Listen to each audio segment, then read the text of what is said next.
Story-based games, or games with a significant narrative component, are pretty popular these days. There's just something about playing a game that helps draw people into the world in a way that other forms of storytelling don't. After all, a necessary factor of telling a good story is to ensure that your audience really buys into your narrative, that, for a time, they willingly let go of the trappings of the real world and shift their awareness to focus on the story world being formed in their minds. In other words, you need to capture and hold the audience's attention in order to tell the story. Good writing and presentation can certainly accomplish this if people are willing to give it a chance, but the goals of a game can also be a powerful way of manipulating the players so the narrative has a chance to affect them on a deeper level. The use of goals to exert control over a player's actions is nothing new. It's common to see RPG players talk about purposefully taking the wrong path in order to explore the entire area before progressing in the game. In reality, the goals of the game are used to encourage the players to do this. Game developers want players to see the content that they've put so much work into. That's why you often find nice loot in side areas. Exploration is rewarded through power and helps players achieve their goals, which mostly revolve around killing things. We can break down the ways a game's goals can be used to draw players' attention to the narrative into 3 categories. The first is when gameplay goals require story knowledge to achieve. This gives players a strong incentive to pay attention to the story. The downside is that players who don't have the requisite knowledge will simply not be able to progress, which makes this a terrible idea. It's particularly bad in open-ended games where the designer can't even guarantee that the player has been exposed to the necessary information. I'd like to give you an example, but I can't actually think of any games that do this. It's just that bad of an idea. The second category is a little bit less rigid. It's when story knowledge makes the goals easier to achieve without preventing people who lack that knowledge from advancing. For example, let's consider Choice of the Dragon by Choice of Games. This is a game in which you play as a dragon, and depending on your choices, the story can change in different ways. Of course, it also keeps track of various stats about your dragon, which are determined by your prior actions and are factored into the result when you make your choices in the future. This means that your own awareness of your dragon's history is an important part of performing well and achieving the best possible results in the game.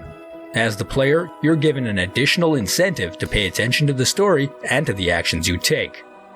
Using goals in this way sounds like a good alternative, but the truth is that it can be very difficult to balance. Achieving a good level of difficulty is important, and it's already very difficult to make a game optimally challenging for players of different skill and preferences without throwing in the additional variable of how much a player pays attention to the story. The risk is that the game becomes easy and boring for players who are engaged by the narrative, and frustratingly difficult for players who choose to ignore the storytelling. This can definitely be worked around to come to an acceptable outcome, but often that means a weak incentive to the player to focus on the story.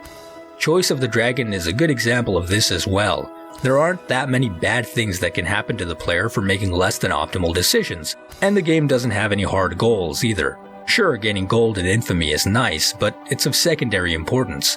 Choice of the Dragon also allows the player to view their stats at any time, so they can always decide based on those rather than relying on memory. Other than mild inconvenience and the strength of the writing, the player doesn't have a reason to focus on the narrative. The incentive provided by the goals of the game is not very strong. So what about the third category? This is usually the part in the video where I tell you my favorite option, and today is no exception.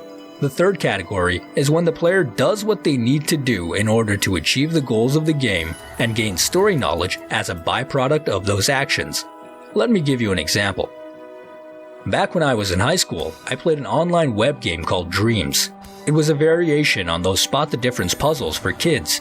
It presented you with 2 nearly identical images, and you had to find all the differences between them before you could move on.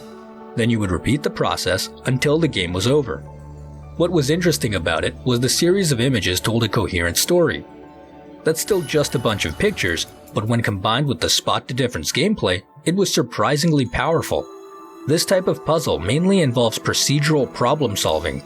All the player needs to do is comb through the images thoroughly, and they will be able to find the differences.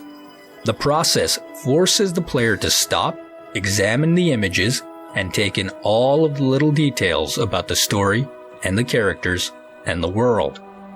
If we compared this to a series of images that a person could view at their own pace, then they could possibly miss out on the details and skip through important bits.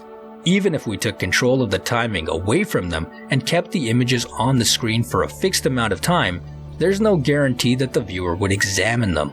But with a spot the difference puzzle, the viewer will explore each and every one of the images and take into account each and every one of the details as long as they want to win. After all, that's how you achieve the goal of the game. In Dreams, attaining the goal does not require the player to know about the story in detail. Instead, the process by which the goal is attained creates a situation where the player cannot help but know about the story in detail.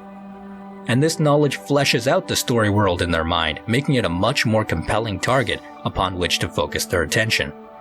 In short, using gameplay goals as an incentive to get players interested in the story certainly works if handled well and carefully balanced, but the more elegant solution is to use goals to make the player do things that will have them absorb the story without even meaning to.